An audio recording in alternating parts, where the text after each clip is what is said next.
سے بات کر رہے ہیں، حدیث پہ بات ہو گئی۔ اب اس کے ارکان کیا ہیں؟ کسی بھی شے کے ارکان کا مطلب ہوتا ہے اس کے لازمی اجزاء، جیسے ہم کہتے ہیں ارکان نماز، تو ارکان نماز لازمی اجزاء، تو رکن یا فرض کہتے ہیں کسی چیز کے لازمی جز کو، بالکل جو ہے اوبلیگیٹری جو چیز ہوتی ہے کہ اس کے بغیر کام نہیں ہو سکتا، اس کو کہتے ہیں رکن یا فرض۔ تو جب ہم یہاں کہہ رہے ہیں کہ وراثت کے ارکان، تو اس کا مطلب ہم کیا بات کرنا چاہ رہے ہیں؟ ہم یہ کہنا چاہ رہے ہیں کہ بھئی اس علم کے لازمی اجزاء کیا ہیں؟ سب سے پہلا ہے مورث، کسی کا انتقال ہوا ہو۔ دوسرا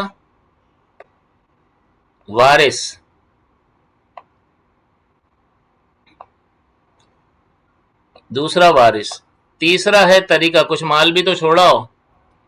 تو کسی کا انتقال ہو تبھی ہم یہ پہلا رکن پایا گیا، اور پھر ہم آگے کی طرف بڑھیں گے۔ پھر دوسرا رکن کہ بھئی کوئی ہے اس کا والی وارث ہے، تو چلیں جی آ جائیے آپ۔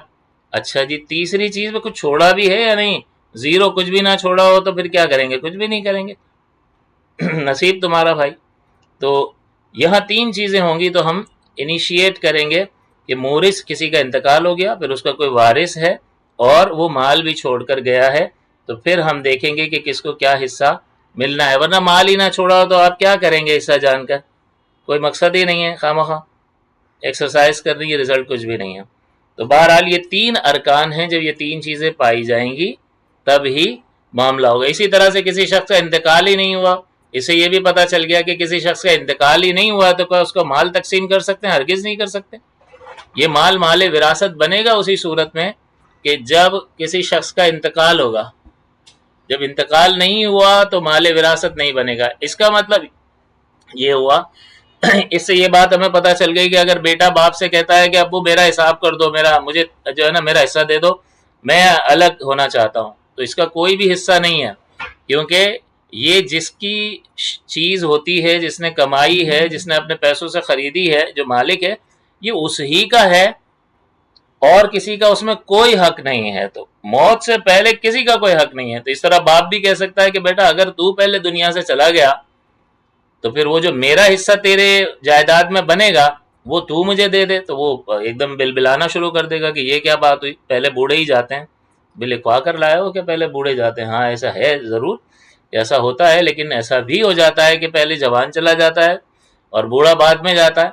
تو اس کا مطلب یہ ہوا کہ زندگی میں کوئی مطالبہ نہیں کر سکتا۔ یہ طریقہ اور وراثت اور میرا حق اور میں وارث ہوں، یہ ہوگا ہی اس وقت کہ جب کسی شخص کا انتقال ہوگا۔ اب دیکھیں تفصیل اس کی کیا ہے۔ مورث کا مطلب یہ میت آپ کو بتا دیا۔ وارث وہ شخص جو مورث کے طریقے کا شرعاً مستحق ہو، اور یہ ظاہر ہے کہ کوئی کسی کا وارث کیوں بنتا ہے؟ تو وارث جو ہے، اس کا وارث بننا جو ہے وہ قرابت کی وجہ سے ہے۔ یعنی قرابت کا مطلب ہوتا ہے ریلیشن شپ، کوئی رشتہ داری ہوگی تو حصہ ملے گا۔ اب یہ بہت کلوزر ریلیشن شپ ہوتی ہے تو وہ اس کو ہمیشہ حصہ ملتا ہے، ایسے افراد بھی آگے بیان ہو جائیں گے۔ اور دور کی رشتہ داری ہوتی ہے تو قریبی رشتہ دار کے نہ ہونے کی صورت میں اس کو ملتا ہے۔ تو بہرحال حصہ ملنا جو ہے وہ رشتہ داری کی وجہ سے ہوتا ہے۔ باقی محلے میں تو ہم تقسیم نہیں کرتے کسی کا مال، رشتہ داری کی وجہ سے ہوتا ہے۔ پھر تیسری چیز ہے طریقہ۔ طریقہ کس کو کہتے ہیں؟ میت کا چھوڑا ہوا وہ مال جس میں صرف وارثوں کا حق ہو۔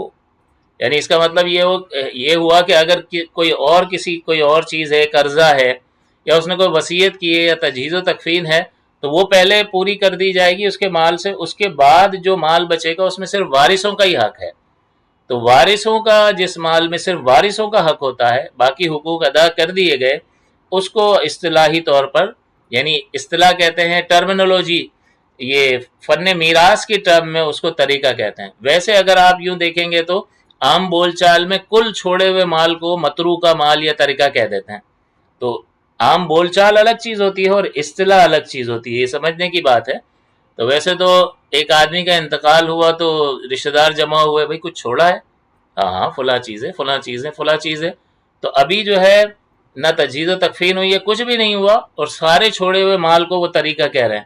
تو یہ لغوی طور پر ہے، عام بول چال میں ہر چھوڑے ہوئے مال کو طریقہ کہتے ہیں، لیکن وراثت کے علم میں جب یہ تجہیز و تکفین، قرض ادا کرنا اور وصیت کوئی ہو، وہ پورا کرنے کے بعد جو بچتا ہے اس مال کو طریقہ کہتے ہیں. یعنی دوسرے لفظوں میں، آسان لفظوں میں، کہ میت کا چھوڑا ہوا وہ مال جس میں صرف ورثاء کا حق ہو.